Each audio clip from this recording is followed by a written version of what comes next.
Michelle Molland. On June 4, 2009, in Townsville, Australia, 19-year-old Michelle Molland was practicing at her local gymnastics club. She was working on a backward twisting layout. It was a skill she had trained before. The matting area had been adjusted earlier in the session.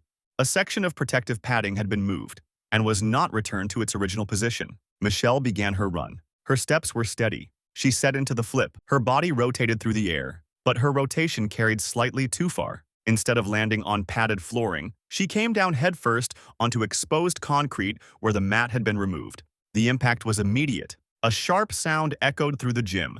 Teammates froze mid-drill. Coaches rushed to her side and called emergency services. She was unresponsive as paramedics arrived. She was transported to Townsville Hospital with catastrophic head injuries. Michelle Molland died the following day, June 5, 2009. A formal investigation followed. Authorities determined that safety protocols had not been properly enforced. The club was fined for failing to maintain adequate protective equipment and supervision. Her death became a documented example in Australian sport safety reviews. It demonstrated how the absence of a single protective measure can transform a routine training skill into a fatal accident. Alexandra Hutsi. On August 15, 2001, in Bucharest, Romania, 12-year-old Alexandra Hutsi was training at a national gymnastics center. She was considered a promising young athlete. The session appeared routine.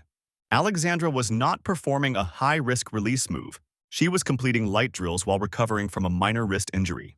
Coaches supervised nearby. Other gymnasts rotated between apparatus. Then, she told her coach she felt sick. Her face turned pale. She stepped away from the apparatus. She tried to steady herself. Moments later, she collapsed onto the floor. There had been no fall, no collision, no visible impact.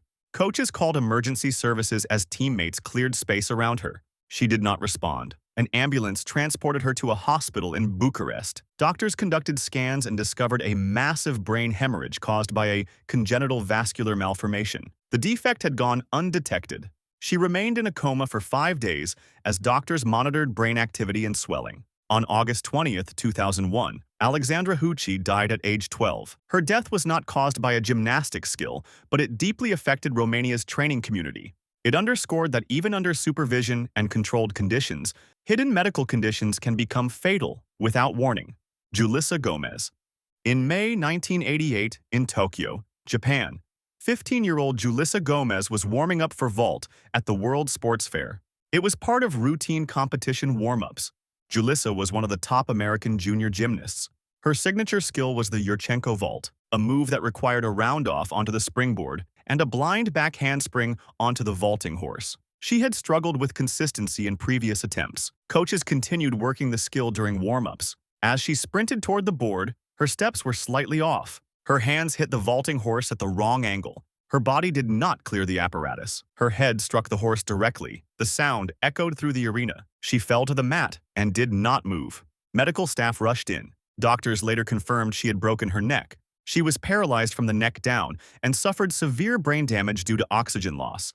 Julissa remained in a coma-like state for nearly 3 years. On August 8, 1991, at age 18, Julissa Gomez died.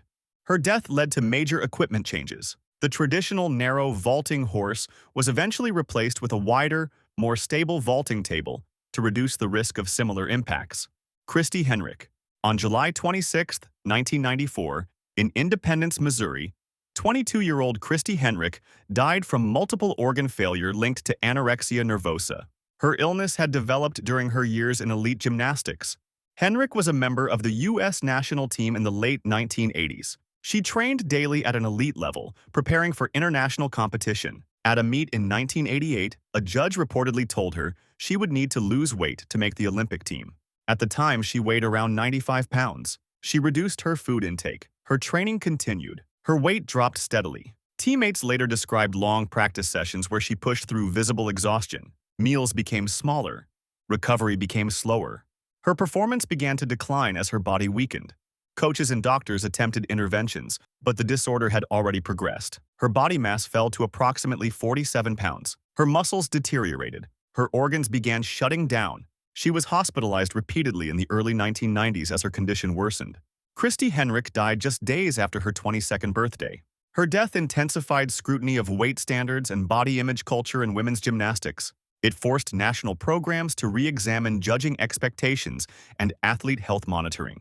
Her case became one of the most cited examples linking elite gymnastics pressure to long-term physical harm. Anton Malayge. On July 14, 1930, in Luxembourg City, 23-year-old Anton Malay competed at the World Artistic Gymnastics Championships. He was already an Olympic medalist representing Yugoslavia. The competition had been moved indoors due to heavy rain. The new venue was a small school gym. The mats were thin. The floor setup was temporary. Equipment normally secured in a stadium had been repositioned inside a confined space. Spectators stood close to the apparatus. Malay mounted the still rings for his routine. His strength and control were steady. His swings were precise. Judges followed each movement carefully. The cramped hall amplified every sound of the chains and cables above him. He prepared for his dismount. He released the rings and dropped toward the mat below. When he landed, the mat failed to absorb the impact. His body collapsed forward. His legs buckled beneath him. He clutched his back and could not stand. Officials stepped in and carried him off the floor. The competition paused briefly as medical staff assessed the injury. Doctors later confirmed a severe spinal fracture. Anton Malay died the next day, July 15, 1930. Another gymnast had reportedly fallen on the same surface earlier in the event and survived. After Malay's death, safety standards for international competitions were reviewed more strictly. His case remains one of the earliest fatal accidents recorded at a major gymnastics championship. Melanie Coleman. On November 8, 2019, in Hamden, Connecticut, 20-year-old Melanie Coleman was training on the uneven bars at New Era Gymnastics. It was a regular Friday practice. It should have ended like any other. Melanie was a collegiate gymnast at Southern Connecticut State University. She had trained at that gym for years. Her coach stood a few feet away as athletes rotated through drills. She mounted the low bar and began her routine. Her swings were controlled. Her release was clean. Teammates waited their turn along the mat.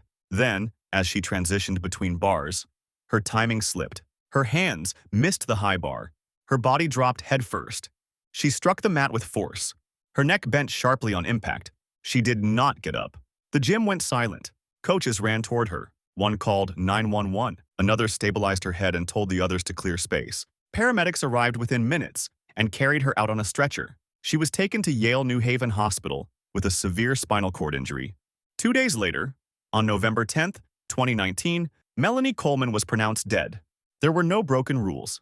The equipment met regulation standards. It was a routine training session in a familiar gym.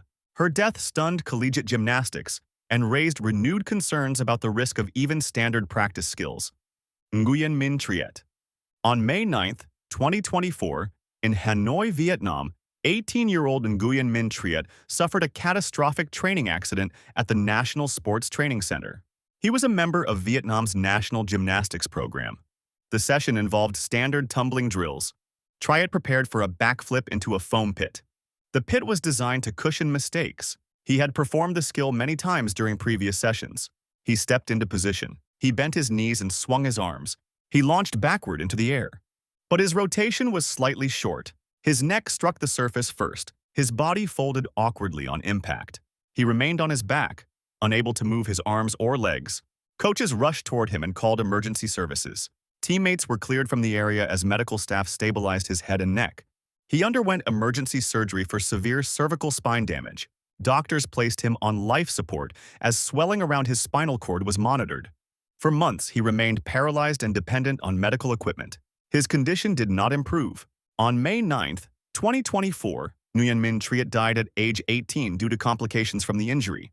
His death prompted renewed debate in Vietnam about training intensity, athlete supervision, and emergency preparedness. It became one of the most recent fatal gymnastics training accidents recorded in the country.